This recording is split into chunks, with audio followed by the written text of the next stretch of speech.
VBG Ramji স্কিমের আওতায় পশ্চিম মেদিনীপুর জেলার অন্তর্গত দাসপুর 2 নম্বর ব্লকের গৌড়া গ্রাম পঞ্চায়েত এলাকায় শুরু হলো বৃক্ষরোপণ কর্মসূচি। এদিন ওই গ্রাম পঞ্চায়েতের অধীন সোনাময়ী দিল্লির খাল থেকে শ্যামচকে নিতাই পাত্রের বাড়ি পর্যন্ত প্রায় 1 কিলোমিটার রাস্তার পাশে রোপণ করা হচ্ছে গাছের চারা। পরিবেশ রক্ষা এবং এলাকার সবুজায়নের লক্ষ্যেই উদ্যোগ বলে জানানো হয়েছে। এই বিষয়ে এলাকার মানুষ কি বলেছেন শুনুন।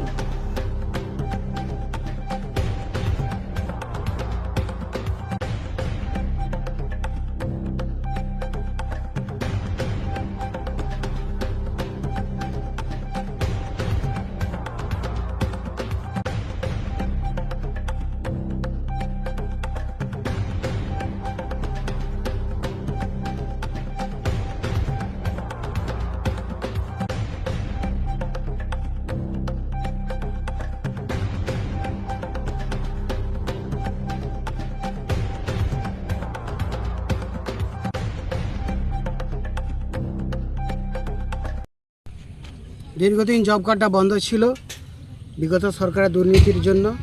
এই সরকার আবার এসে আমাদের জব কার্ডের কাজ আবার শুরু হয়েছে। সরকারি উদ্যোগে প্ল্যান্টেশন তৈরি হচ্ছে। সেই প্ল্যান্টেশনে আমাদের দিল্লির এই খাল বাঁধের উপরে যে প্ল্যান্টেশন তৈরি হচ্ছে,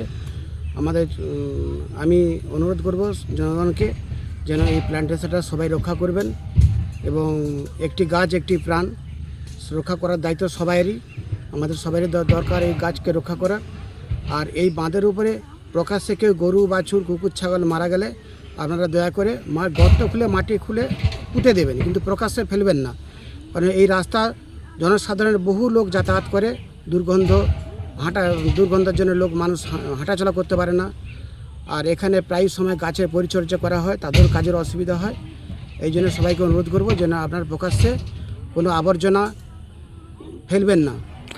কতগুলি চারা গাছ লাগানোর উদ্যোগ নেওয়া হয়েছে? আমাদের অঞ্চল থেকে আপাতত এই প্ল্যান্টেশনটা দিল্লি খালপাড় থেকে নিতাই পাত্রের বাড়ি পর্যন্ত 1200-র মতো 12 থেকে 1400-র মতো আমাদের চারা লাগানোর প্রকল্প আছে। ক কিলোমিটার? প্রায় এটা 1 কিলোমিটার।